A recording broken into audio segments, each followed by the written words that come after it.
A Fall of Moondust by Arthur C Clarke, adapted for radio by Andrew Lynch, with David Buck as Captain Pat Harris, Barry Foster as Engineer Jim Lawrence, Roland Karam as Tourist Commissioner Davis, Bill Simpson as Commodore Hanstein, Richard Pearson as Dr. Lawson, James Aubrey as Morris Spencer, Libby Morris as Myrie Schuster, Harry Tarb as Irving Schuster, and Jane Knowles as Stewardess Sue Wilkins. A Fall of Moondust.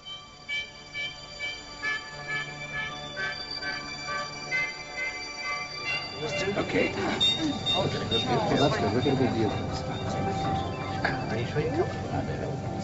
Welcome aboard, sir. Madam. Oh, hi. Hi. Hope the ship's big enough to take me, Irving. Seems awful small. Stop worrying, Myra. I just don't want to get stuck in a seat. Everywhere we go, you say that. It's not happened yet. There's always a first time. Look, we didn't come all the way to the moon for you to get stuck in a seat. Just enjoy the cruise.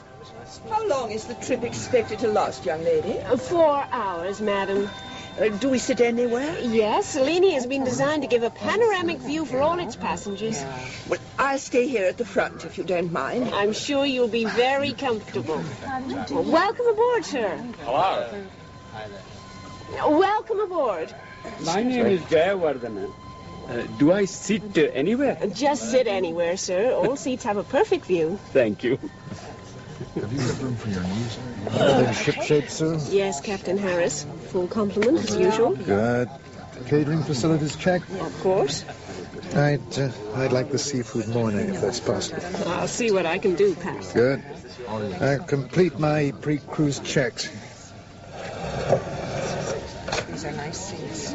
Welcome aboard. Oh, I hope I haven't kept you waiting, young lady. No, sir. You are the last, but not late. Ah. You'll find a seat down on the right there. Thank you. That'll be fine. Excuse me.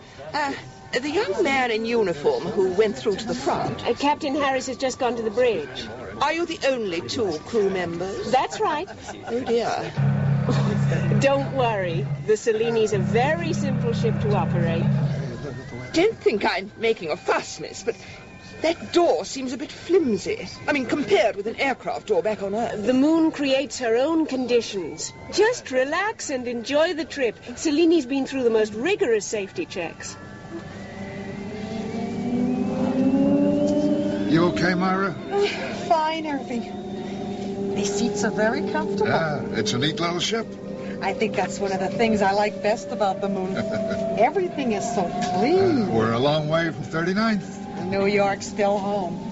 I hope the apartment's okay. David will look after everything. Welcome aboard, Selene.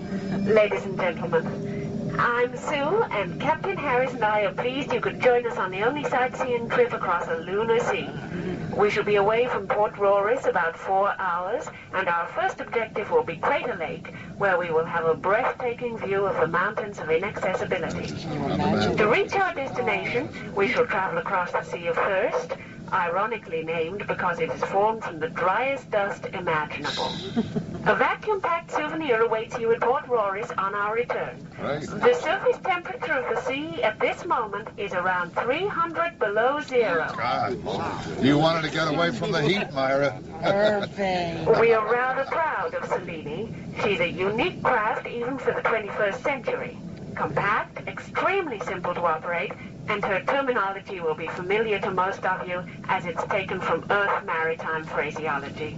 We refer to her fore and aft, port, starboard, bridge, and portholes. She is propelled by electric motors that drive fans below the dust surface. But unlike conventional seacraft, there is no discomfort to be experienced by erratic motion. There are no waves, and seasickness is something we'll never experience. If during the trip you have any questions, please don't hesitate to ask. A 3-course meal incorporated in the price of your cruise ticket will be served in about an hour and a half from now. Enjoy your trip, everyone, and I'll now hand you over to Captain Harris. Good evening, ladies and gentlemen. This is Captain Pat Harris speaking to you from the bridge.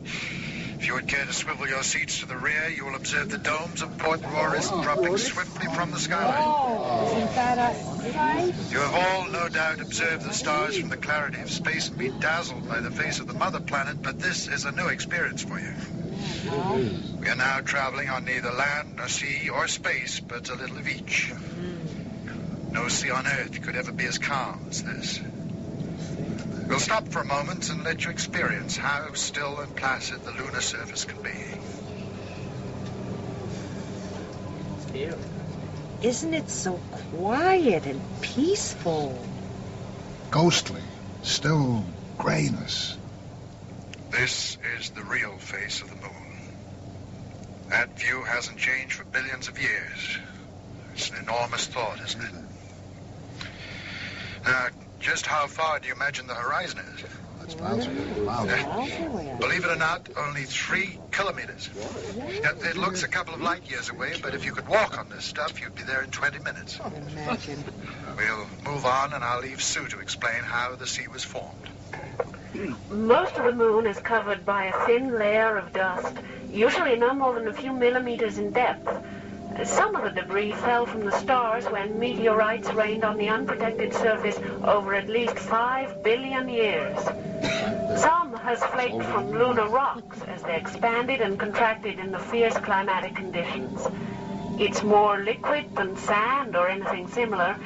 It flows quicker than syrup and just slower than water. Over the ages, it has flowed down from the mountains into the lowlands to form pools and lakes. The first explorers expected this, but the Sea of Thirst was a surprise because of its size.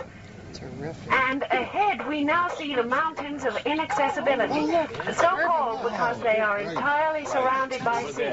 Have they ever been climbed? No, they haven't. Aren't they a wonderful sight? I'll go through to the bridge and put the main lights out to give you a better view and leave you to take in the haunting beauty. Look. I've never seen anything higher. What are the passengers like? They seem an ordinary bunch. There's one man I seem to recognize from somewhere, but I can't place him. I'll point him out when I do my walkabout. Are you busy later? After the trip, I mean. Well, I said I'd go and see the latest Earth video with a friend. Why do you ask? I'm thinking of trying the new restaurant that's opened in Clavier City. I thought you might like to join me. I went 3 or 4 days ago. It's very good. Oh. Some other time then. That'd be nice. I don't think you'll need to eat out tonight. There's plenty of seafood Mornay aboard. Good. Oh, there's a Miss Morley sat front port who asked who you were. Yeah, I think I noticed her. Why do they always look like that? Now then, Captain, diplomacy and charm. Remember your code of conduct. I'd better get back to them. Out of this world. What can I say? Strange, isn't it? That man has to travel so far from the fields, lakes and forests to appreciate the real beauty of his own world. Are you a poet? No, man. I just never dreamed it could look so beautiful. Bluey green crescent hanging in space. Do you think David's looking up at the moon, Irving? I hope he's looking after the office. Forget the office. That's what we came here for. Rest, the doctor said. You tell me. And who's worrying about the apartment? Not now. I'm looking at a wonderful world. Are you New Yorkers? How'd you guess? Oh, I worked in the Bronx for a while. You're not American. No. Australian, one of the originals. Long way from the Big Apple. Nobody calls it that anymore. We can almost see both our homes from here. I'm Irving Schuster. This is my wife, Myra. Oh, I'm pleased to meet you. I'm Duncan Mackenzie. It's our first trip to the moon. Really? Our first trip anywhere for years. Wow. The doctor, a personal friend, Yeah. says, Irving, you have a fine son to take care of your business. Take a vacation. Next year, maybe, he says. So, here we are. Always next year. So now it's next year. And you? First trip? Oh, yeah. I've been promising myself this for a long time. You're alone? You don't have a wife with you? Myra.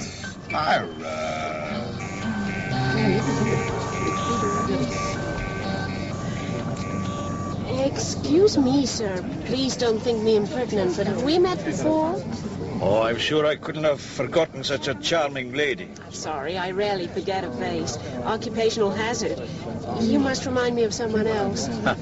I just seem to have that sort of face. I'll get the cans in my bag. No, never. Can you get... Oh, right. Are you sure you shouldn't be at the front, Captain? Aye, we're quite safe on automatic pilot for another 7 minutes, Miss Morley. We're traveling a well-trodden route in a straight line. But what's that? Sorry? Up ahead. Captain, we're heading straight into it. Irving, there's a hole in the sea! It'll be planned, Myra. We'll be programmed to go around it. Pat, what is it? Oh, God, I don't know. I'm going on the bridge. My God! Pat, we're sinking. What's happening? Hang on, Sue. I'm trying to lift her. We're going down! Look at the portholes. The dust is halfway up the glass. Just try and keep calm.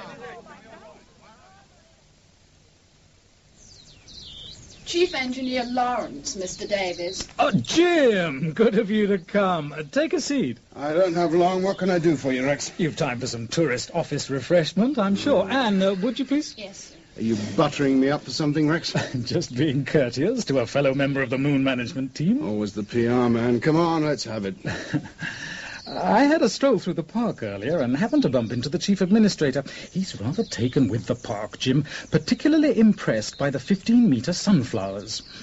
And the back-projected clouds, no doubt. It must be nice to have the time to admire them. Oh, those clouds are lovely. You should dream a little. I can look at clouds on Earth and listen to birds. Well, perhaps you'd like something else. A thunderstorm, maybe? No, thanks. So what did the chief have to say? We discussed an idea for tourism. Oh, you know my views on tourism. Just an additional headache we can live without. Oh, no, we can't. It's our lifeblood here on the moon, Jim. The only way we can be independent of Earth. This idea would benefit both our departments. Go on, Rex. I'm listening. The water skiing champion of Australia has contacted me to ask if anyone has ever skied on the Sea of Thirst. I thought you wanted me here for something serious. I am serious. It could be a whole new sport. Is it technically possible? That's all I want to know. It's probably just a matter of being able to maintain speed and maneuverability. I just don't know. We'd have to do some experiments. Could Cellini do it? It's possible. All I can see from my department's point of view is headaches. I'm running on a shoestring as it is. Exactly, Jim. The tourists bring the money in. Any extra revenue generated by a fresh influx would be used to benefit both our departments. When I've got time, I'll see what I can do, all right? That's all I'm asking. Excuse me, sir. Red priority column 7. Put it through, Anne. Chief Engineer Lawrence has the same clearance as me. It's for Chief Engineer Lawrence. Oh, fine. Put it through, Anne. Call for you on 7, Jim. Thank you.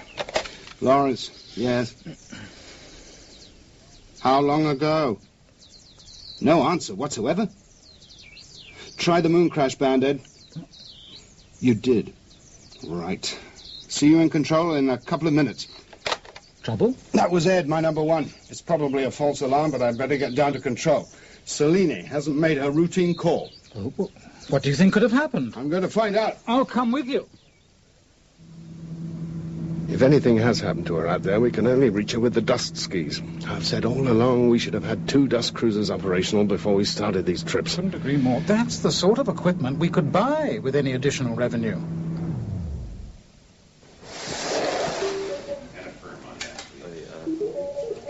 Ed, what's the problem? The 1900-hour signal came in bang on time. That was here. Nothing at 2000. That's when they called me. I've had the instrument guys check it out our end, and it's all right.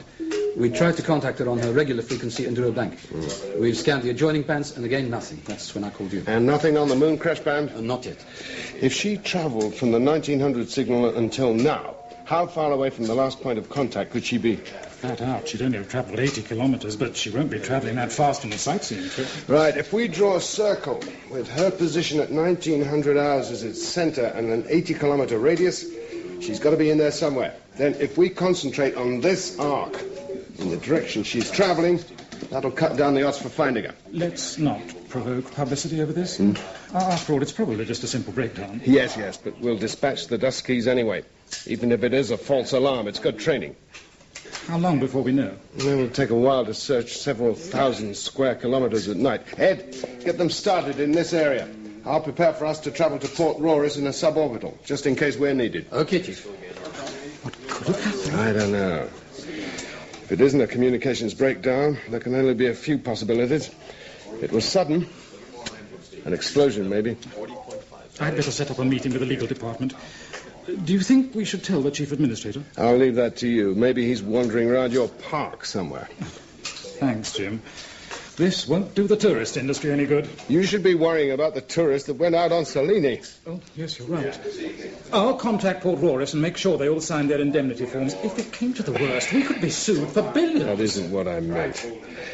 Let's hope they've just hit something and put their communications out of action. Excuse me, Chief. I've had an idea. I'm listening, Ed. Why don't we try Lagrange satellite? The astronomers up there might be able to see something. At night? From 50,000 kilometers? It's worth a try. Salini's searchlights could still be burning, and they'd easily spot that on the sea. Contact them, Ed. I'll get our transport arranged to Port Roris.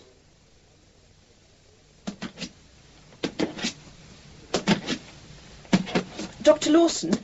Yes, what is it? I'm very sorry to disturb you, Doctor, but we've received a priority red signal from Lunar Traffic Control, Earthside North. Traffic control? I'm an astronomer, not a parking attendant. What do they want? A dust cruiser, the Selene, has gone missing on a sightseeing trip across the Sea of Thirst. 22 people on board. Traffic Control thought there may be a chance we'd spot her lights through the telescope. I don't know. I'm supposed to be carrying out serious scientific research. Not looking for a busload of lost pleasure seekers. Yes, Doctor. 100-centimetre telescope. Beautiful instrument. Designed to look at objects billions of times further away from us than the moon. Here we are, like a ping-pong ball, perpetually balanced between Earth and the moon. Where do you say that thing was supposed to be? The Sea of Thirst, Doctor. I've brought a map. Map? Map? Don't need a map. Let's look at that view on the screen. That's the Sea of Rains. Those craters are Archimedes, Plato, Aristotles, and Eudoxus. Marvellous. Even on low power. Yes. Shouldn't we be scanning the dark section, Dr. Lawson? Of course we should. That's where we're going. Now, it's a big place, the Sea of Thirst. Do you have any coordinates? Yes, Doctor. Well, punch 'em in. You're expected now to work this thing. Yes, Doctor.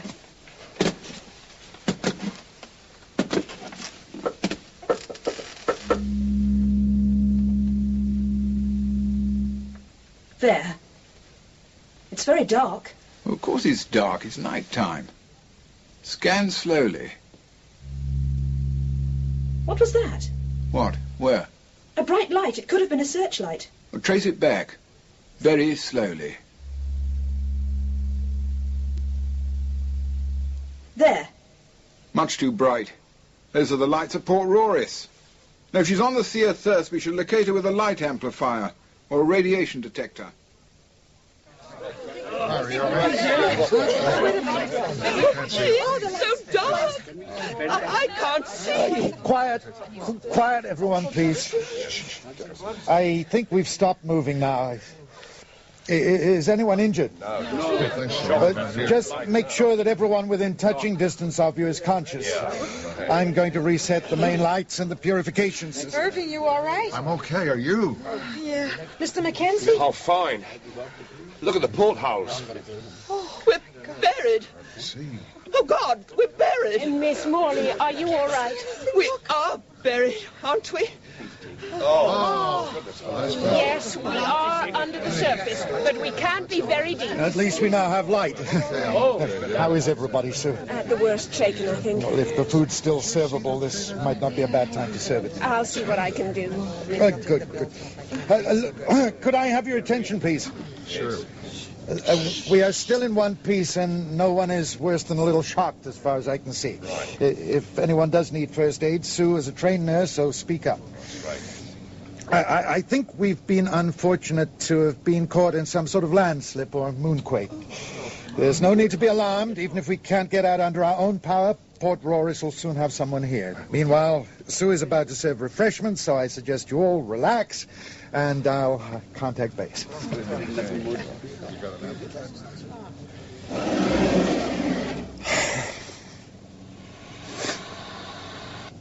Cellini to Port Rorris.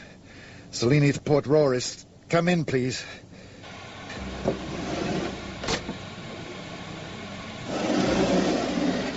Food's underway. Are you through? Not yet. What's happened? Any ideas? I'm not sure. Some sort of landslip. Cellini to Port Rorris. Come in, please. Perhaps the radio's damaged. Possibly. I'm getting an outside pressure reading, which indicates we're deeper than I at first thought. Well, how deep? Well, at a rough estimate, I'd say about 10 meters. As much as that. Is everything else all right? All equipment appears to be functional. Oh, I'm sorry, sir. No passengers allowed in here. No, that's all right, Sue. No, I don't want to intrude, Captain. Selina is your ship. I thought I'd introduce myself in case I can be of some assistance. Glad to have you aboard, Commodore. Commodore? Commodore Hanstein. The man who led the first expedition to Pluto. I thought I recognized you, but your name didn't ring a bell from the passenger list. I've shaved off my beard. My alias is Hansen. Since my retirement, I've tried to do some quiet sightseeing. Sorry about this, Commodore. No, it's not your fault. How desperate is the situation? I'll carry on with the meeting. Yeah, fine, Sue. We're deeper than I first thought. My guess is about 10 meters. Doesn't sound too good. We aren't too far from Port Rorris. They should find us fairly quickly. My experience tells me to look on the black side.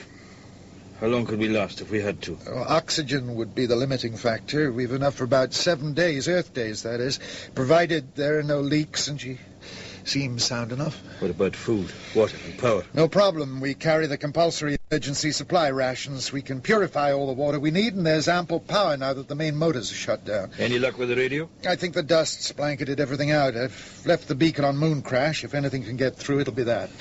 If they had to find us any other way, any estimate how long it would take? Well, the search would have begun as soon as our 2000 signal was missed. They'll know our general area, but we'll have sunk without trace. In the meantime, you've got to keep the customers happy. Why not give them a pep talk about the search procedure? Yeah, I'll do that, Commodore. Thank you. Best not to give the impression somebody will be knocking on the door in half an hour, though. It would make it difficult if we had to wait a day or two. Can't see a thing. Can you?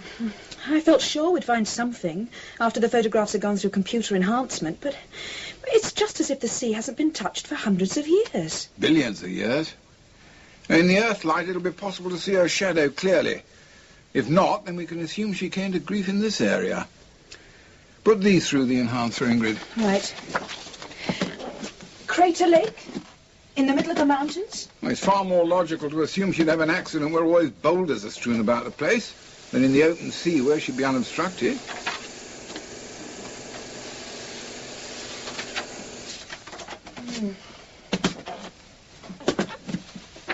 It's still very black, Doctor. No light at all. Scores of isolated crags and boulders. You see, all this area is blocked from us by the mountains. The only chance there is to investigate at ground level. Inform Earthside Control and give them our interim report. Are we giving up, Dr. Lawson? Good Lord, no. Just getting interesting.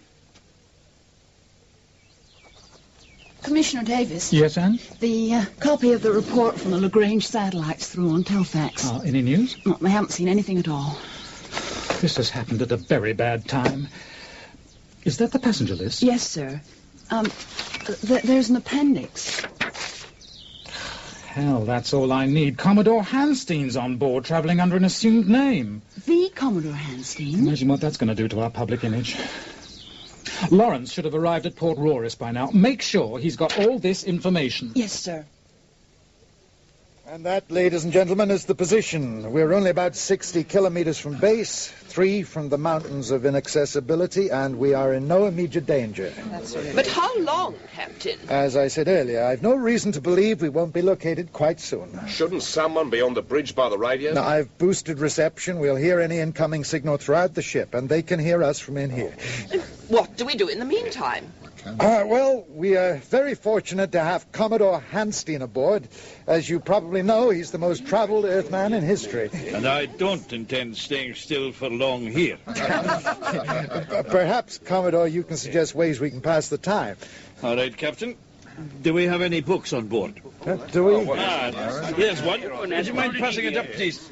And another. Oh, fine. We seem to have an overkill of the official tourist handout. Now, what's this one about? Oh, I'm afraid it's only a little drawn through history. The Orange and the Apple. It's absolute rubbish. We're not looking for heavy literature. The Orange and the Apple. The truth of the romance between Nell Gwynn and Sir Isaac Newton. It sounds juicy. It was written by a promiscuous schoolgirl on Mars. Thank you, Miss Morley. I know this one. Shane. Good old-fashioned Western. Well, that's a start. Later on, we could have some volunteer readers, Captain. Good idea. Well, that's our entertainment taken care of. Are there any more questions? I noticed there was a spacesuit in the airlock. Well, couldn't someone swim up to the surface? Then the search party would know where we were immediately. Sorry, Miss Morley, but it would be like swimming in sand. You'd be absolutely blind. How would the person know which was up or down? How could he close the outer door after him? The dust would just flood in. If there are no more questions, why don't we all introduce ourselves? I'll go round the ship, and perhaps you'll give your name, occupation, and hometown.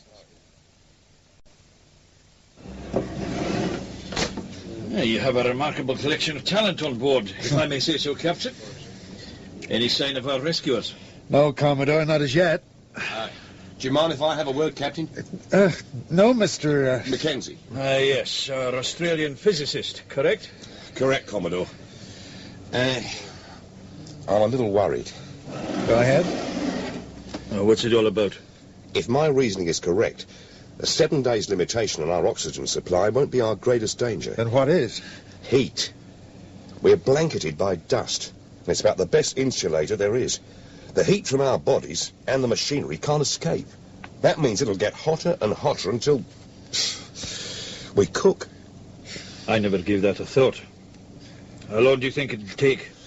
Well, not much more than a day. It'll take me about half an hour to come up with a more accurate estimate. The cabin temperature readout will give us a fair indication. Yeah, he's right. It's gone up 2 degrees already. Yeah, a degree an hour. I was afraid it might be as bad as that. We'll have to increase the cooling, Pat. Won't that make matters worse? Yeah, I'm afraid so. All our refrigeration system does is pump heat out of the cabin. Now, there isn't anywhere for it to go. Well, check your figures, Mackenzie, and let us know how long we've got as soon as possible. Right. And we'd better keep this between the 3 of us for the time being. Hello, Chief. Hi, Ed. Welcome to Port Roris. Anything new on Selene, George? Oh, nothing good, Chief. We have a report from Lagrange Satellite and another from Plato Observatory, and get this. Commodore Hanstein's on board. Aboard Selene? Yep. Does Tourist Commissioner Davis know? Oh, he's taking it very personally, Chief. I'll bet. Anything from the Duskies? Afraid not. I'll have to pull them in soon to change crews. Okay, but make it snappy. What does Lagrange say? Even with computer enhancement, they can't see anything out there. I suppose all her lights could be out. No lights, no radio. That would mean a breakdown of at least 10 circuits. What does Plato Observatory have to say? Oh, it gets worse, Chief. At 1936 hours, they recorded a massive land slippage in the area of the Mountains of Inaccessibility. A violent moonquake. Hell. So that's what's happened. A lot of activity? Like nothing they ever recorded before. Are there likely to be further tremors? Well, they say very unlikely. Once the stress has been relieved, it isn't likely to happen again for a couple of thousand years. The time's about right for Selene to have been slap bang in the middle of it. If they are buried under those rocks, they'll have had it by now. Selene's hull would have cracked like an eggshell. Okay. Get the Duskies back, George. I'm calling off the search in the Sea of Thirst. Get them fixed up with metal detectors and gas sniffers and head for the mountains when they've changed crews. It's time to pick up the pieces. Right, Chief. Ed, inform Dr. Lawson on Lagrange of the news. Thank him for his help and all that. I will do. That's it, then. I'd better speak to the administrator. And to Rex Davis, I suppose. Doctor, there's a message from Chief Engineer Lawrence, thanking you for your efforts and saying the search has been called off.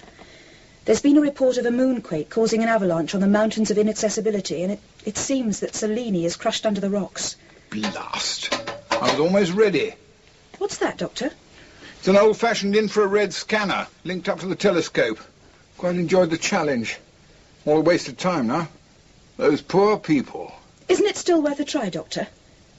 She might have survived the avalanche. Would it work in the mountainous area? No, of course not. There's been an avalanche and landslides. All the temperatures will be uneven. Complete waste of time.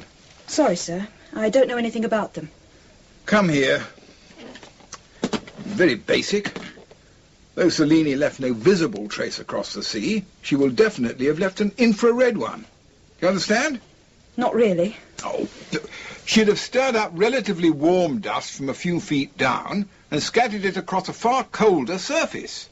An eye that could detect heat could pick up her track for hours after she passed. It would have just been time for us to make a survey before the sun rose and obliterated all trace of the heat trail. Couldn't we still try it? No reason to now. I'm still not sure how it works. Good gracious, Ingrid, look, it's fundamental. Now, all you have to do... Captain, Commodore, can I have a word with you? Yeah, of course, Mac. How bad is it? It's bad. If conditions remain the same, we could have our first death from heat stroke within 20 hours. As soon as that? Doesn't give 'em much time to find us and get us out, does it? No. If we slept, that would lower the body temperatures. It'd help. It would make sense to sleep now before conditions become unbearable. And we could turn the main lights off. Right. We must give ourselves every possible chance. May I speak with them? With your permission, Pat. Yeah, sure, Commodore.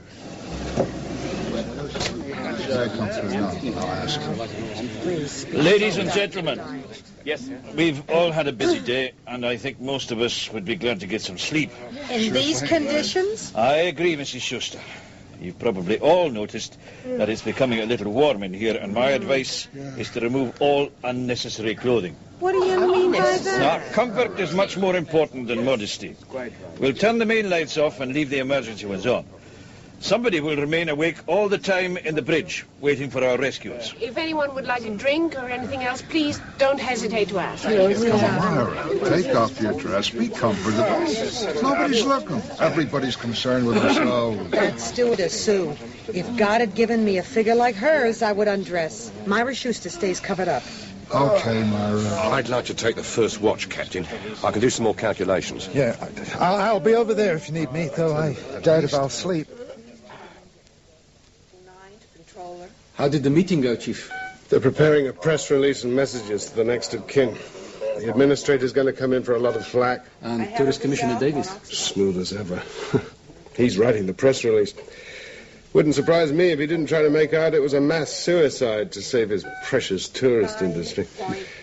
Oh, what's the situation with the dust skis, Ed? Oh, they've left for the mountains with the detection gear, and we're set up for a quick turnaround of crews. Fine. Well, let's hope we can give him a decent burial. I'm going for a drink.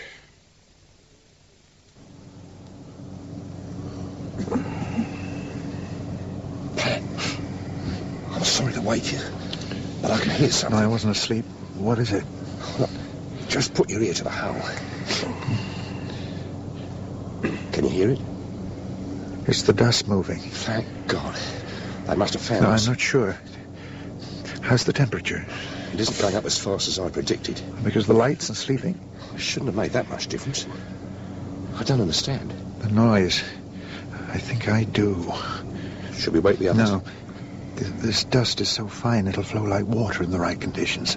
I think the heat is slowly dissipating into it and causing a convection current. I thought they'd found us. It's a bit of good news anyway, if Cellini isn't heating up as quickly as we thought. The dust skis will be out searching. They could even be near us right now.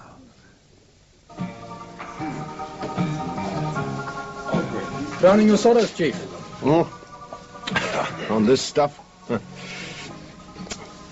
You know, we've beaten most of the killer diseases, and we can still lose 22 people out on a joyride. I know how you feel, Chief. The first ski is back. They're turning it round at the moment. Fine, Ed. Oh, and Dr. Lawson from Lagrange Satellite wants to speak to you. Didn't you tell him about the mountains? Yeah, I told him earlier, but the message is he wants to speak to you. Oh, well, I better call him. Ed, use the extension. Yeah, right.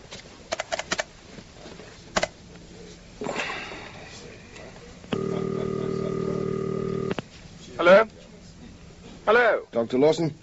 Speaking. Hello, Doctor. Chief Engineer Lawrence. Good. Selene, dear fellow, the missing tourist bus. Mm. I believe I know where she is. Yeah, in the mountains. No, she never got that far. Anyway, it won't work there. The temperatures are too uneven. No, it was while I was explaining the infrared technique to Ingrid. It's very simple, but she wanted a practical demonstration, and that's when we spotted the trail. Doctor, where have you found Selene? Ingrid has just sent the photographs over telefax to you. I'll go and get them. Look, yeah, could you start at the beginning, please? Certainly. You see, after I was unable to locate any sign of your missing craft by conventional use of the telescope, I rigged up an infrared scanning device. Then the word came from you that you were calling off the search because Selene was probably buried under the mountains. I was a little annoyed about that. But as I was explaining the method of heat detection to my assistant Ingrid, we picked up Selene's trail. It's quite elementary. Here you are, Chief. Oh, yeah, thanks. Yeah, I have the photographs in front of me now. Yes. I see what you mean. Yes, I can see the trail, but I can't see the cruiser. That's a puzzle, isn't it? It seems as if she's just flown away. Doctor, she can't fly. I know that, of course. So if she can't go up, she must have gone down. Hey, could be right, Chief. Hmm. What are you saying, Doctor? Well, it's obvious to me she can't fly. There's no trace of her leaving that spot, so she must be under it. What about an explosion? She could have just disintegrated. Well, there'd be hot fragments all over the place. My infrared scanner would be going wild. Hell, Doctor, I hope you're right. Excuse me, one moment. Ed, contact Davis and tell him to hold any press releases. Tell him there's a slight chance she's under the sea. I want both dust skis holding here at base. Then, contact Plato Observatory and see if there could be a connection between the landslide in the mountains and that point on the Sea of Thirst. Sure, Chief. Dr. Lawson, how accurate is your infrared scanner? Totally. Depending on the range, of course. To what accuracy could you pinpoint the last location of Selene? Well, not very well on this floating ping-pong ball. Well, say to roughly within half a kilometre. I see. That's still a wide area for such a small craft, but it's a very good start. I'll get the search party back out there straight away. There is another way. I'm listening, Doctor. You could do an infrared scan on the surface of the sea with a great deal of accuracy, provided we did it before the next sunrise and the heat of the sun's rays obliterated all signs. Doctor, that's it. Brilliant. Quite. I could be ready to leave in, say 7 minutes, if you'd like me to come down. Feel like stretching my legs. I'll see what traffic's like in your area and have you picked up. See you soon. Goodbye. I've got both dust skis back here waiting, Chief. What's going on? There may still be a chance. Selene could be buried somewhere here, under the Sea of Thirst. Whew. Well, if her systems are still functional, they could still be alive. That's right. Ed, find a suitable craft in the region of Lagrange to bring Doc Lawson and his machine down. Right, Chief. Shall I get the skis to this location? Send one out with a surveyor's rod. There's no harm in trying. Tell them that I'm coming out myself as soon as Dr. Lawson arrives. I'd like to drive, if that's okay. Pat and Sue are friends of mine. Oh, sure, George. Contact Farside and ask for a loan of one of their skis. Have another crew wait for it here at a moment's standby. Right. Chief, there's a ship, the Auriga, 10 hours out from Earth, bound for Clavius City. There's time to divert it to Lagrange. That's fine, Ed. I'll do it. I have a feeling there'll have to be a few strings pulled. Keep Davis in touch with what's happening, but keep it low-key. We've an awful long way to go yet.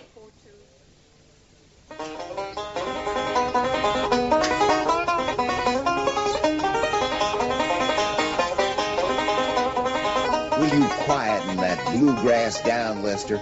I have a job to hear if there are any more messages. Just keeping my roots, man.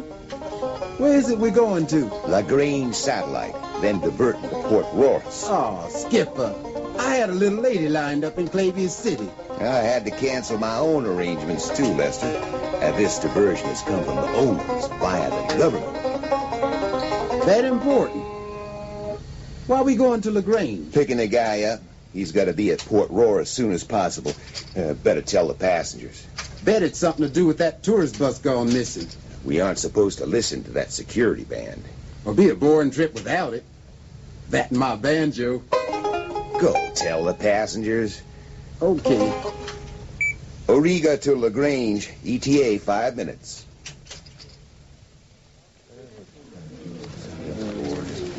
What's it all about then, Lester? Mr. Spencer, all I know is diversion to LaGrange observation satellite, then on to Port Royce, a one-horse town. Don't know how long we'll be there. Had a hot one lined up in Clavier City. Even booked a restaurant. Oh, you must have some idea. You can tell me, Lester. Couldn't tell you, Mr. Spencer. I know you're a newsman.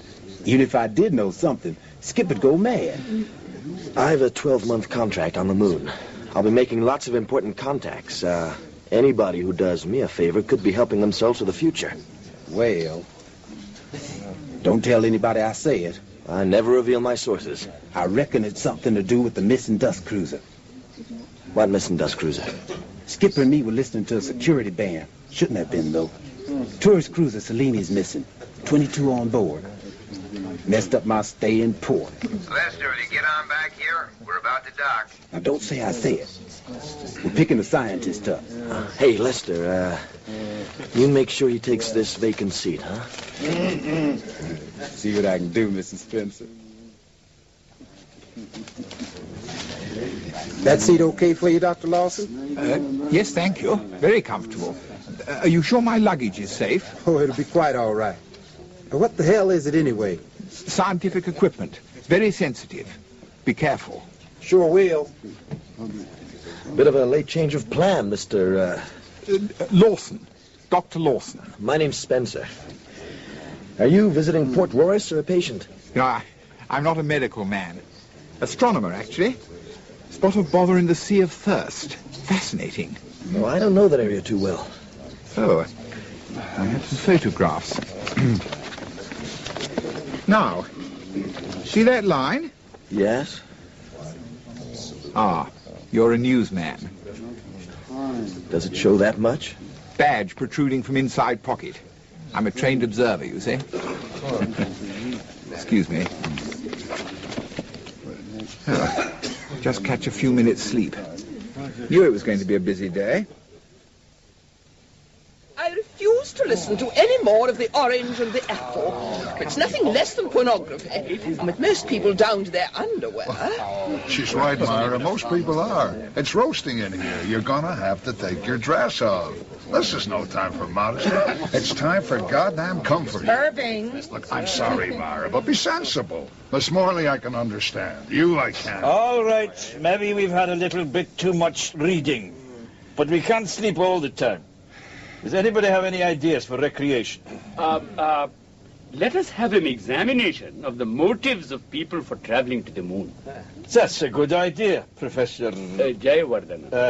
I came here because somebody told me I'd only weigh 20 kilos up here. That's why I came.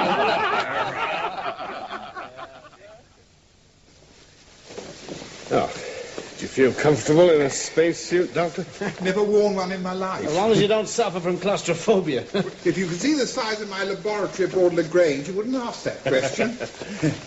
Oh, it's nice to be somewhere there's a bit of gravity.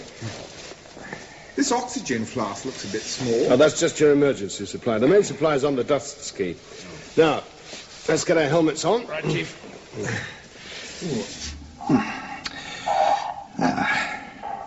How's that? Seems fine. Now, the only control you need worry about is the intercom. That's the panel on your right. It's switched on now, so we can talk quite freely. Any questions? What's this red button for? Emergencies. You won't need it, I hope. It sets off a homing radio beacon if you get lost. Don't touch anything you aren't certain of, Doctor. Don't worry, I won't. Okay, George. Ready to roll. Right, Chief. All my life I've studied other worlds from afar. This is my first taste at first hand, so to speak. How long will it take us to get to the spot? How long, George? About an hour. It's uncannily exhilarating. Silence. No feeling of motion, yet we're moving quite rapidly. Mm-hmm. Just how much time do we, or rather, do those unfortunate people down there have? Well, provided the quake hasn't caused any leaks or systems damage, they're okay for about 6 days. How far down are they likely to be? Anybody's guess. Sea's never been plumbed out here, but the deepest dust bowl we've found so far was 41 meters. Does the depth matter to the scanner? Does it? Obviously, she's giving heat out, and the nearer the surface she is, the more detectable it'll be. But now I'm down here, there should be enough heat to give a reading. Not like being stuck up in Lagrange. Once she's been located, just how do you intend getting them out? Good question, Doctor. How do you manage to get the only genuine bottle of hooch in Port Royce, Mr. Spencer? The power of the press, Skipper. I had a bigger job getting these lunar survey maps. All right.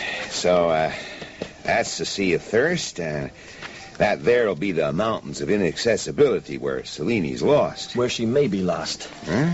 Just between you and me, I believe the old man we picked up from Lagrange satellite has evidence that she's down in that sea. I stuck close to Lawson. I know he was whizzed through customs and immigration, but the man who met him was Chief Engineer Lawrence, the man in charge of the rescue. He was overheard saying there was a dust ski ready to take them out to the spot.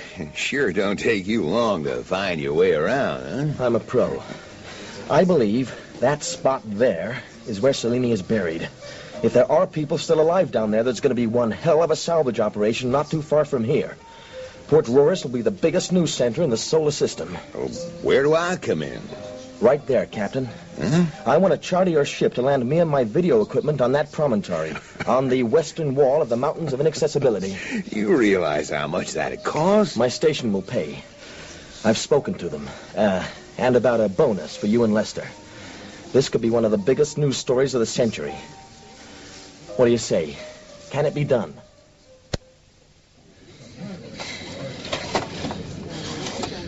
Well, that's one good thing. There's enough food here for 6 days if we start rationing. Rationing? It seems a long time since you asked me to go to that new restaurant. Your friend must have been disappointed. You never asked me who it was, did you? I thought if you didn't want to eat with me, that's your business. You shouldn't accept things at face value. What do you mean, if I'd asked about the friend you were seeing the video with them? I mean... I know. But let's wait until we're out of here, okay?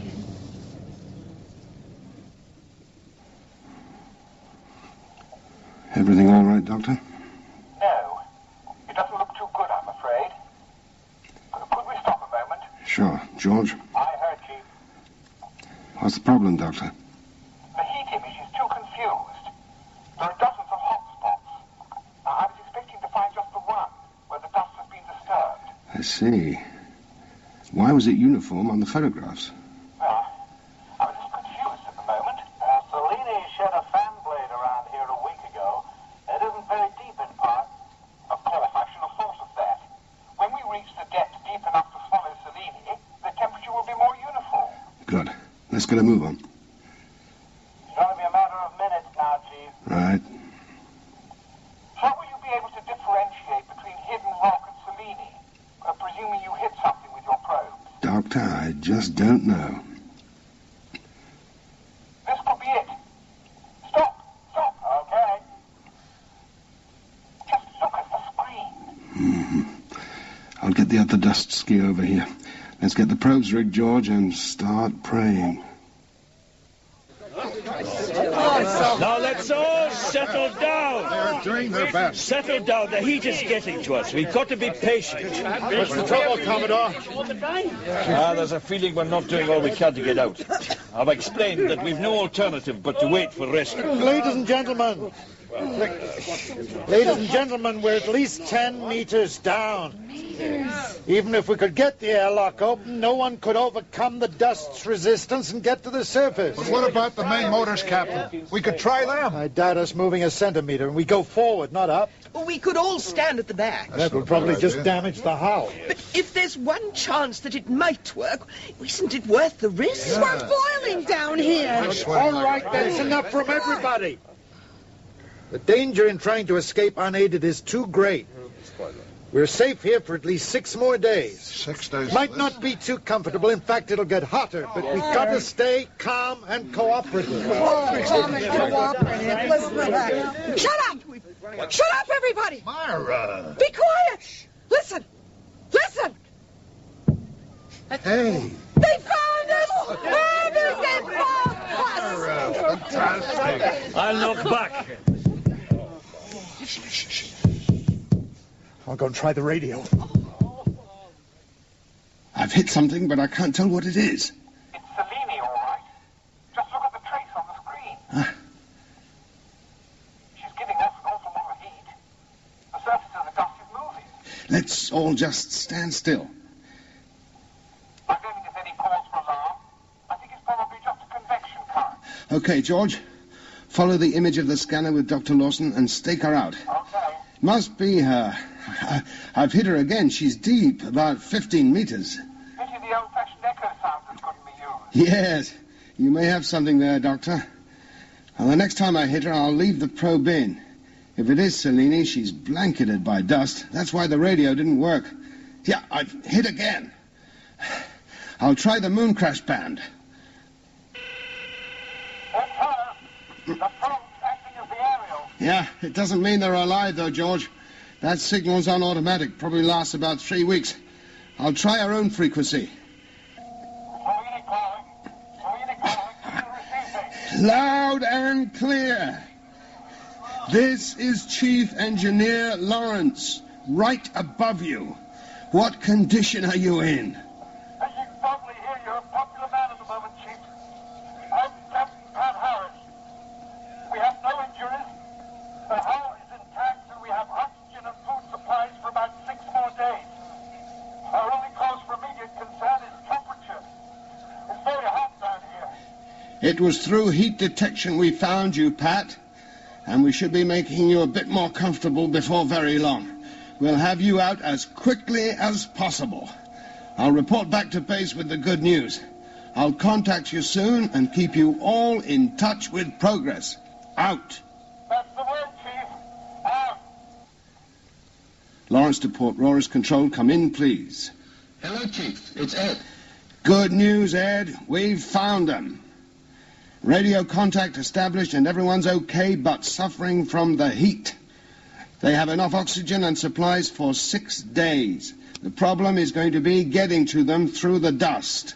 She's about 15 meters deep and 3 kilometers from the nearest solid land, and we don't know how deep the dust is below her. I'm going to leave George here, and the doctor and I will come back to base to organize rescue equipment. We can only use the skis out here. Now, how much equipment can any one ski carry? In total, about 5 tons. But because of balance, the largest single item they can carry is about 2 tons. So, we can't use any really heavy gear. Right. Okay. I'll do some thinking on the way back. Have that ski from Farside standing by. Will do, Chief. Good work. Yeah, up to now it's been easy. But let's not kid ourselves.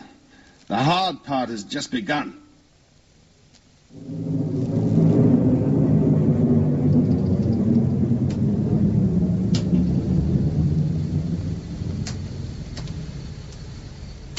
Are we down, Skipper?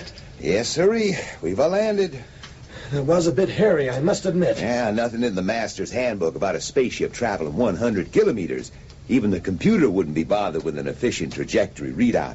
I just let her rip upwards for 1,000 kilometers and brought her down on a normal vertical approach with final auto guidance. Kind of neat, eh, Mrs. Spencer? I didn't much care for free falling between the retros firing. I kept wondering what would have happened if they hadn't fired again. Right into the moon. Mighty cheerful, Lester. Here we are then, Mr. Spencer. Hope you're satisfied with the view. It's cost you enough. Oh, I hope you realize that the 1,000-kilometer jaunt just qualified us for deep space rates. Have you no soul? There are 22 people buried out there. Flying this rig is our living, amigo. I know how it is. All sweet talk and promises at the moment to get your story. Then, when it's all old news and the accountants get involved in the cold light of day, that's another story. Yeah, point taken. Like a scene from a dream, isn't it? The sea stretching out into space. I can see what must be a dust ski. And even the pole joining Selene to the rest of humanity. Where's that? Here, you'll need the binoculars. I'll get the camera set up. This is fantastic. By the time anybody else gets anywhere near here, we'll have all the Earth networks tied up. What a picture. The plane, the probe stuck up into the freezing stillness. The loneliness of man personified in this huge and hostile universe he has set out to conquer. Fancy some chow, Skipper. Smart idea, Lester. We could be here for some time. Hey, isn't that a great sound? Listen. Fantastic. Hello, Selene. Rex Davies here. I just thought I'd leave you a moment with the sounds of Clavia City Park that await your return. On behalf of the Chief Administrator, I want to assure you that all the resources available on the moon are being mobilized for your aid. Engineering and technical staff are working around the clock to help you. Chief Engineer Lawrence tells me the provisional plan is to sink pipes down to you to ensure a limitless oxygen supply. Sorry for the inconvenience and strain you've had to undergo. That's all over now. Just relax. Sit and wait, and we'll have you out in no time. Good luck. Best wishes, and we'll be in touch again soon. I wish the Commissioner wouldn't be quite so optimistic, Commodore. I'm sure he was just thinking about her morale. Well, it's been fine since the link was established. Well, I'll be glad to get out of this. I'm getting too old for these sort of adventures. You've coped admirably, Commodore. I'm glad you're with us. Nice of you to say so, Captain. It's good to feel useful in retirement. I'm sorry to be so miserable just when everything has taken a turn for the better. Rather a bad headache, that's all. Yeah, I have a muzzy feeling myself. Must be to do with being cooped up for so long. What about these drums, Ed? Will they do? Tests show they'll support 2 tons before sinking. Fine. Get at least twice as many as we'll need. An important point, everybody. We must have all tools and spares tied down. All tools to be attached to your belts. That's an order. Can't be wandering back to the stores once we're out at sea. We have problems with breaking through the roof, Chief. What's the trouble? Well, we've tried using a bar on the mock-up, but the roof's too springy and it bounces back every time it's hit. But will it happen when we're using a 15-meter pipe with dust packed around it? Do a test, see if it absorbs the recoil. Yeah, there's another problem. Most of the control circuitry is in the roof, and it's too tough to put a clean hole through it. If it splinters, it could put one of her main systems out. Well, we'll have to bore. Use a detachable bit. How's the rest of the plumbing coming along? Oh, it should be ready in 2 or 3 hours, Chief. Good. I'll be back in 2. Oh, last. Lawrence. Hi, Mr. Lawrence. It's Dr. Lawson here. Oh, hello, Doctor. Did you sleep well? To my shame, yes, in a very long time. You had quite a day. Is there anything you need? No, thank you. I'm being looked after extraordinarily well. I'd just like some advice from you. Certainly. Anything at all. I appear during my hours of slumber to have become something of a celebrity in my own way, and I'm being inundated with questions from the media. What shall I do? Just tell them everything that happened. Enjoy yourself, Doctor. Well, it does seem rather decadent here in this luxurious hotel room. Tourist Commissioner Davis said I could have anything I fancied. Rather a rash statement, I thought, when I'd like unlimited use of all the Grange's facilities to study the planet Gagarin 1. I'll consider it a personal favor if you keep the newsboys off my back. If you put it like that, I shall do my best. I'm sure you will, Doctor. See you later.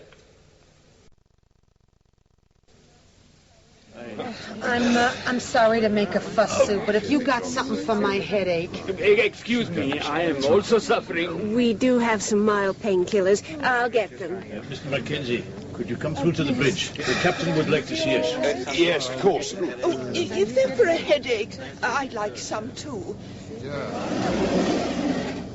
Mac, I'm afraid we've got another serious problem on our hands. Another one? I'm afraid so. It appears we're experiencing a build-up of carbon dioxide. But I thought you were safe for another few days. Yeah, under normal circumstances, but unfortunately, I think the heat's affected the CO2 conversion system. How long do you think we got?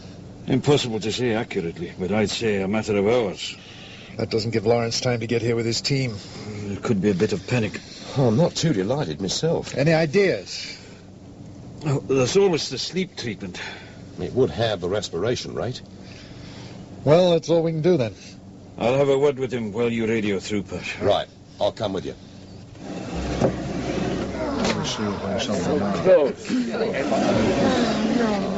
Ladies and gentlemen, I'm afraid I have some grave news. You may have noticed some difficulty in breathing. Now we have. And several people have complained of headaches. I'm afraid it's the air. We still have plenty of oxygen, but the carbon dioxide we breathe out isn't escaping. The chemical conversion unit has been affected by the heat. As we see it, there's just one chance. We must render ourselves unconscious. How can we do that? Asleep, our respiration rate is halved, and the air will last twice as long. How do you propose we do that, Commodore? Sue, I take it the first aid kit is the standard issue. Yes, Commodore. Could you pass it, please? Now, this, for those of you who might not know, is a standard sleep tube. Now, each tube is sufficient to render an adult instantaneously asleep and keep them asleep for approximately 10 hours. I'm having none of it. Now, please, let me finish. We don't have any other choice. 2 people will remain awake. 1 will be the captain. And I suppose the other one will be you. No. I'm taking the easy way out. Just to show you how harmless it is, I'll go first. Now, you just unscrew the top, put this end against your forearm, and press here. I'll see you all in 10 hours. Sleep well, Commodore. There's no need to worry about that. This stuff just... The rescue base know our position. All that remains is to take a sleep tube. Ah, I see the Commodore has set us a good example. I'm a paying passenger and I have my rights. I have no intention of taking one of those. Miss Morley, I am not arguing with you. I am in total charge of this vessel and its occupants. I am tired, I am hot, and my head is banging. I'd much rather sleep, but it's my duty to stay awake. Morley, we must help the captain. He must preserve the good air. Please pass me one, miss. Thank you, Professor. Let's not waste any more time. These are microjet hypodermics. You won't feel a thing. Here you are. Please, thank you. Pass them around. This way, this way. I refuse to do it. What really worries the lady, Captain, is she thinks you'll take advantage of her while she's asleep. How dare you? I've never been so insulted. Neither have I. Oh, give me the damn thing. Don't come any closer. There. Sleep tight, Miss Morley. Everything will be all right. I know it will. Are you comfortable, Mr. Schuster? Oh, yes, thank you, sir. Look, Mara's already asleep. See you later. Cellini to Chief Engineer Lawrence, Port Roris Control. Come in, please. Hello, Pat. Lawrence here. How did it go? More or less as planned. Myself and Duncan Mackenzie are the only 2 left awake. I'll give it to you straight, Pat. Even if we don't hit any snags, we can't reach you in under 5 hours. Can you hang on? We'll have to. Mac's getting the oxygen supply from the spacesuit. It's the passengers I'm worried about. All you can do is check their breathing and give them a blast of oxygen when it's necessary. We'll do our best. You can rely on that. Any more you want to say? No, I'll call you every quarter of an hour. Cellini out. I've got the oxygen. You go first. All right. We'll take it in turns to keep a check on the passengers. I never thought breathing could be so enjoyable. Here you are, Pat.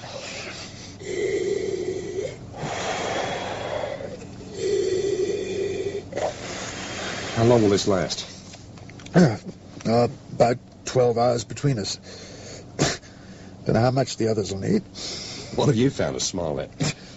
Sorry, I was just thinking I wouldn't have much chance if you decided to keep the bottle for yourself. I thought all you moon-born men were sensitive about that. Oh, no, it's never bothered me. Couldn't help being born in a gravity 1/6 of yours. How could you tell? How you're built, mainly. You have the same tall, slender physique. And your skin. The lamps never seem to give the same tan as natural sunlight on Earth. I I've never been to Earth, never will. Couldn't take the gravity. Looked Australia plenty of times through my telescope. I have a sentiment for it. My parents took off from Woomera. Oh, Woomer's an Aboriginal word meaning a booster stage for spears. Well, we'll live and learn. I'd better go check the others.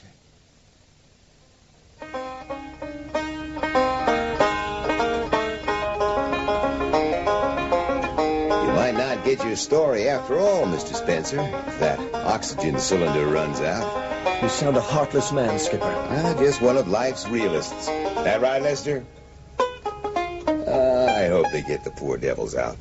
Feel like a goddamn vulture sitting up here on a mountain shelf. Well, I hope it's going to be a rescue, not an exhumation. Have to be quick. Captain Harris didn't sound too perky last time he reported in. Cellini calling Lawrence. Come in, please. Pat, we aren't far away. I can see the probe. It won't be long now. At last. It's the heat as well as the carbon dioxide. I know. Don't talk unless it's absolutely necessary. I'll leave this wave band open, and I'll do the talking. I'll let you know everything that's going on, okay, Pat? All right.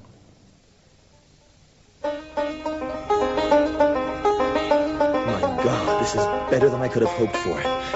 We'll go on air as soon as you can take me. I'll do the intro, and then you can pick up Lawrence on the security radio wavelength and let him do all the work, huh?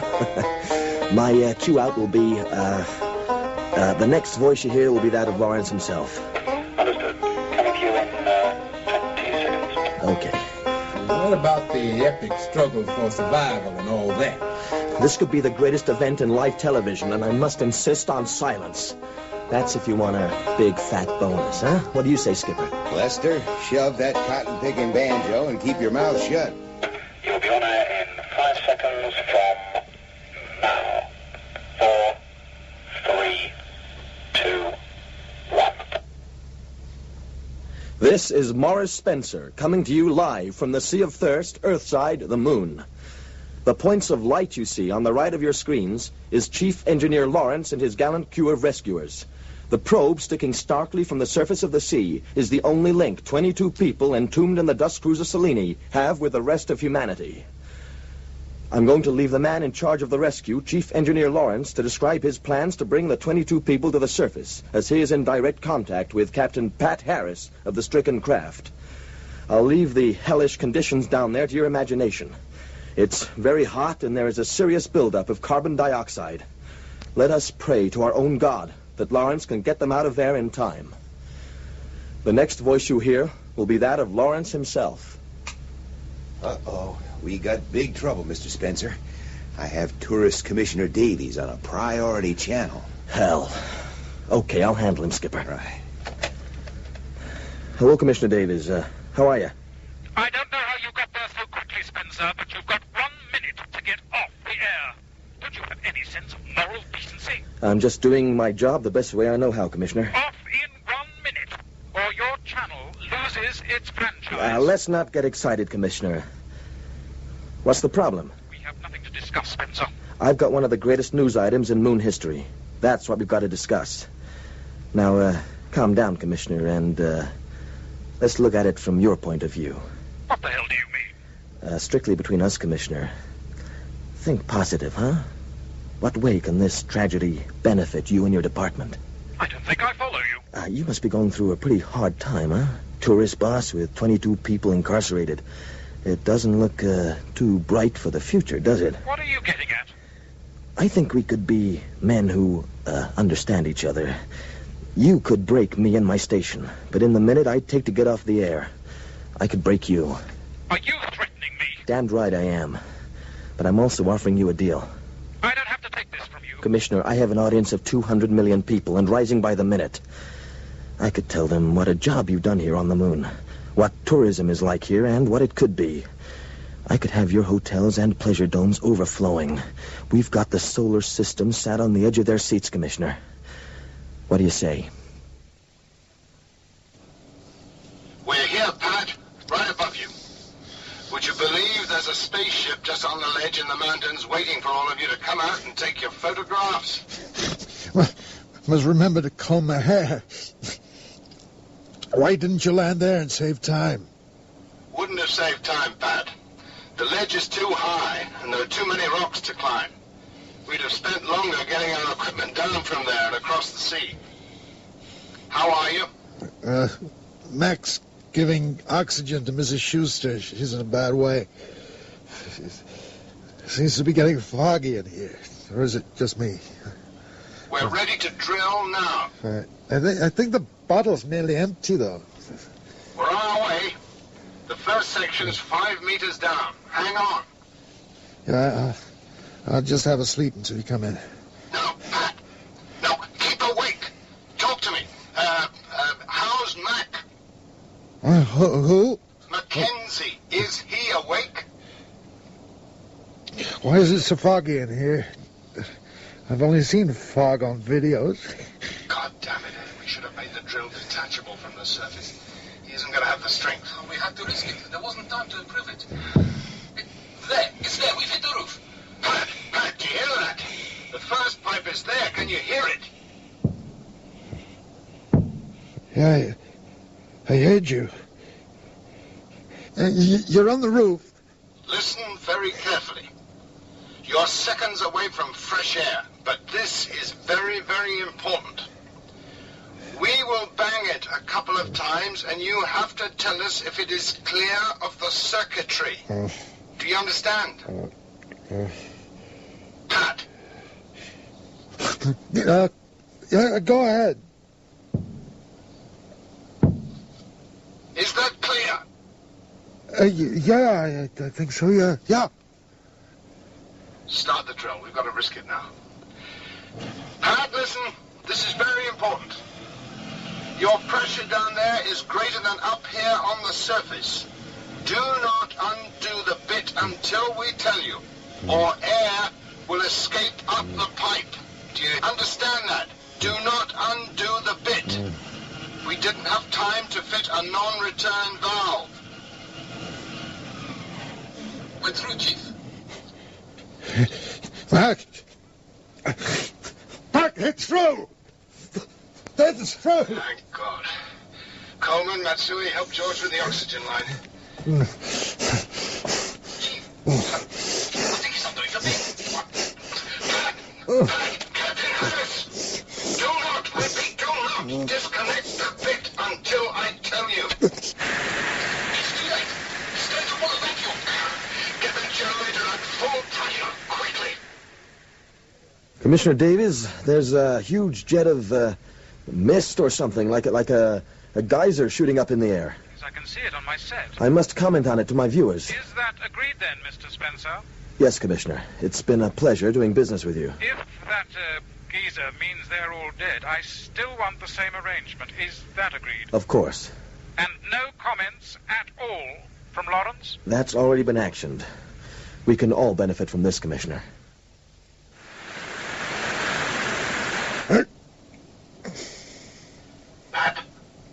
Pat, are you all right? I put a book over the end of the pipe.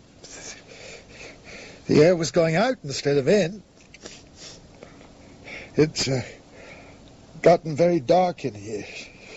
You had us all scared there for a moment, Pat. Everything's going to be all right. Okay, George. Pat, we're going to blast that book away with the sweetest smelling oxygen you've ever known.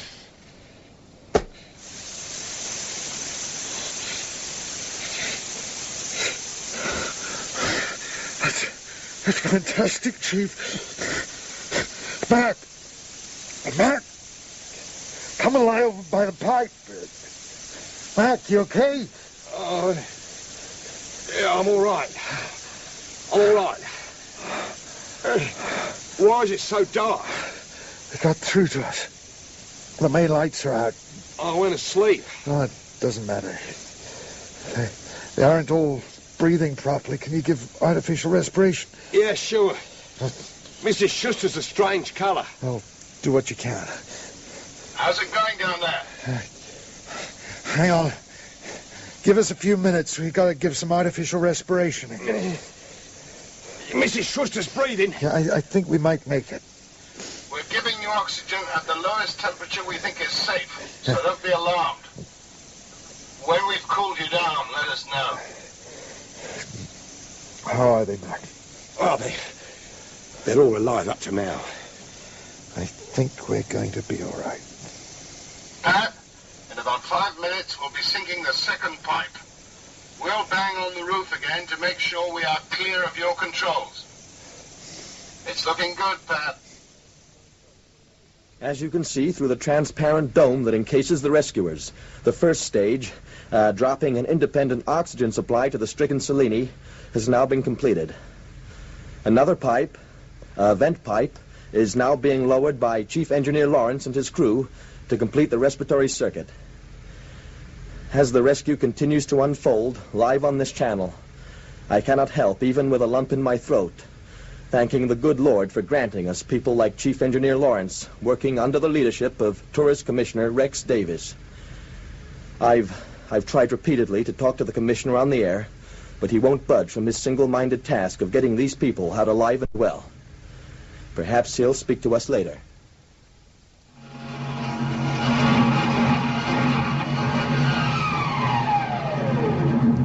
You're through, Chief. Okay, Pat. Now unscrew the bit, and then you can relax just a little.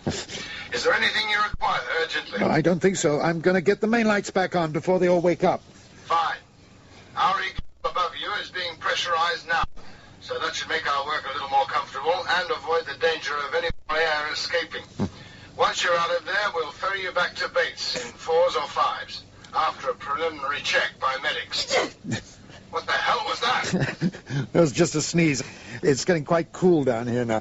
All right, we'll put the oxygen temperature back to normal. The ski borrowed from Farside is just arriving. Nearly there, Pat. Okay. Breathe deep, everyone. We have fresh air again. Pat, how are we doing? Well, so far so good, Commodore. Breathe deep. Just unscrewing the vent pipe. There. Come on, Sue. Wake up. What's happening? Breathe. Enjoy the oxygen. Oh, it's so cold. We're going to be all right. What's happened? They got through to us, Professor. Breathe. Thank God. My goodness. That's much better. Make sure anyone who is still asleep is breathing normally and keep them warm. I'll do a tour of inspection. Good girl. Oh, that air. You okay, Mac? Yeah, terrific. Mrs. Schuster, you had me worried for a while. Good to see you, Mr. Mackenzie. Irving, you're sleeping in. It's a vacation, Myra. You sure you're all right? I'm fine. Did I snore, Mr. Mackenzie? Myra, 40 years married. You still amaze me. Well, I'll get the main lights back on. Just relax. All right. How did he propose to get us out, Pat? I think you better ask Chief Engineer Lawrence, Commodore. Come under the bridge with me. Hey, what's happening anyway? Pat, Yes, Chief. we've stabilized pressures now. We'll have to give you a boost now and again, but most of the time the pipes will be open-ended. Great. I'd like to introduce Commodore Hanstein to you. Very pleased to talk to you, Chief. Thanks for the fresh air. My pleasure, Commodore. What's the plan to get us out, Chief? At the moment, we've just rigged up an igloo above you. That means we don't have to work in spacesuits. And when you come up, you'll be in a pressurized atmosphere. We're going to use a large sectional cylinder that'll sink under its own weight. We've more than enough sections to reach you, and the pressure of the tube will make the seal. Then we'll have a sort of well shaft down to you, and I have the dubious honor of cutting through Cellini's roof. That sounds straightforward enough. We're starting now.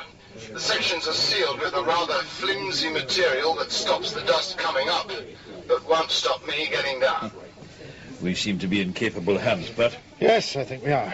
Oh, you look tired, Pat. Well, I feel it. Mackenzie was a great help.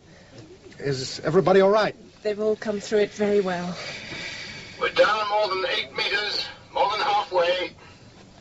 Pat, Yeah, Mac? how far down was the oxygen pipe when it first entered the cabin? About a meter. Take a look now. I see what you mean. Chief, have you pulled the vent pipes up at all? No, there's been no need. We're still sinking. The dust must never have settled. We're within half a meter of you. Almost there. When that tube hits us, it might shove us down. Lawrence, we're still sinking. You'll have to give us more airline and make it quick. What the hell's that? The suction pump from Cellini's out of the ship and in the dust. We're pulling dust. Stretch it out. Cellini, what's happening? Pat, the rear pipe's out. Dust spraying in. And we're tilting. The airline's out. Dust's coming in from both. Did you get that? Yes, okay. Get those pipes out and your bits on the Keep your head down. It's easier than that. Myra, can you listen? It's so dark. The dust is floating everywhere. Now we must jam the holes. Use my shirt. Commodore, will you block the other one, please? I can't see. My eyes are full of dust. Hang on, I'm coming your way. The lights are still on. It's the dust. You all right, Commodore? I've managed to jam the hole, I think, but I can't see a thing. My eyes are clogged up with the dust. Pat, they've drilled again, but it's gone into the control panel. Can you still hear me? Lawrence, can you hear me? Yes, Pat. What the hell is going on? You've drilled into the control panel. Take it up and come rear leader. Now, here, everybody stay calm. Cover your mouths and noses up with clothing. Right, we're pushing again. Yes, go ahead. Mac, be ready to detach the bed. Right.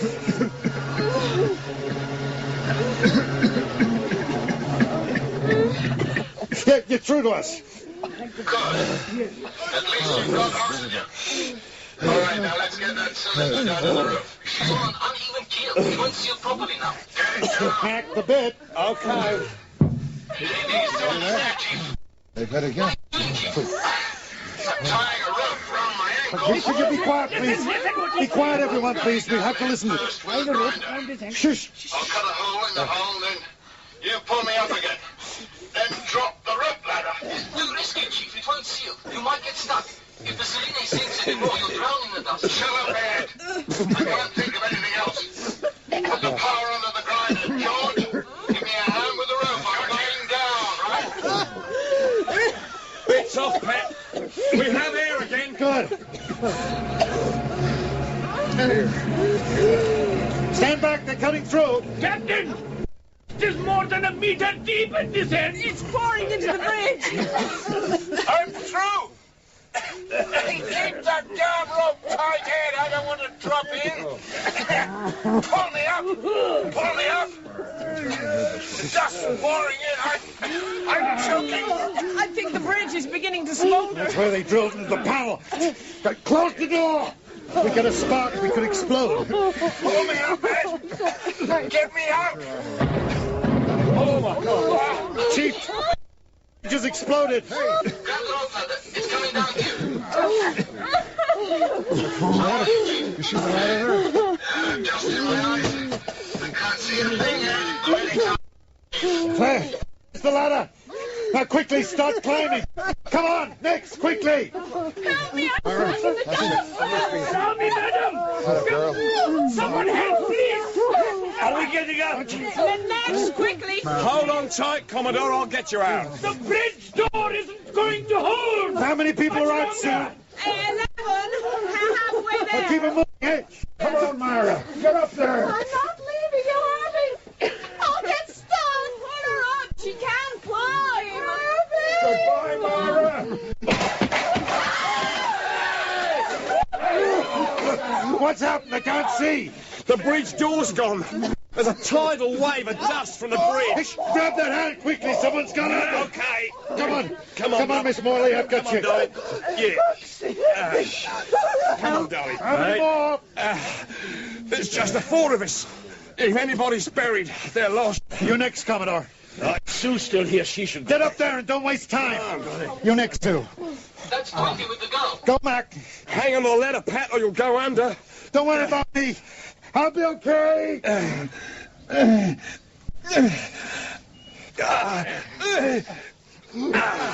There's just the captain left. Drag him up. Drag him up. Come on, then. Or we'll lose him. Pull! He's coming up. Oh, you all right, Pat? Welcome aboard, Pat. Lawrence here.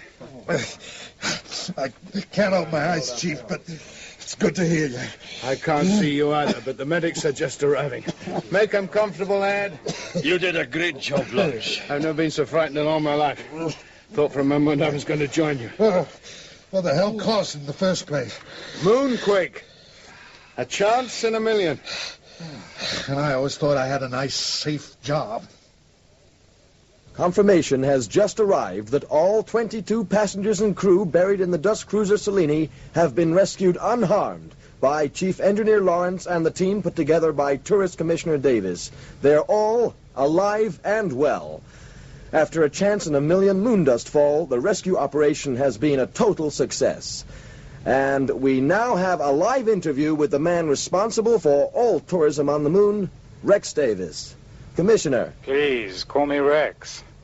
I must apologize for not speaking to you earlier, but I had other things on my mind. Even though I had 100% confidence in Jim Lawrence and his crew, I felt it my overriding responsibility to be on hand at all times. We understand, Rex. Was there ever a time when you thought they may be lost? No, not for a second. If this mishap has taught us anything, it's that the personnel on the moon are equipped to deal with any emergency. And as man becomes even more adventurous, we will be tested again and again, and again and again we will prove ourselves equal to the task. Why, even now, there's a man who wants to pioneer dust skiing as a sport. Do you mean like water skiing? Exactly. Out there on the Sea of Thirst. Isn't that an exciting prospect? It is indeed, Rex. I see, as we speak, more of the team of highly trained medics are arriving at the rescue point, just as planned. When do you think the passengers and crew will be available for interview, Rex? Oh, now, Morris, we don't want to rush these people. Let's give them a chance to experience some lunar hospitality, all courtesy of the tourist board, of course. Well, I think you know best, Rex. Who is this enterprising man who wants to pioneer dust skiing? He's an Australian champion, and I have high hopes that he will be only the first of many who will wish to visit the Sea of Thirst. Who knows? It could even become the moon's main recreation center.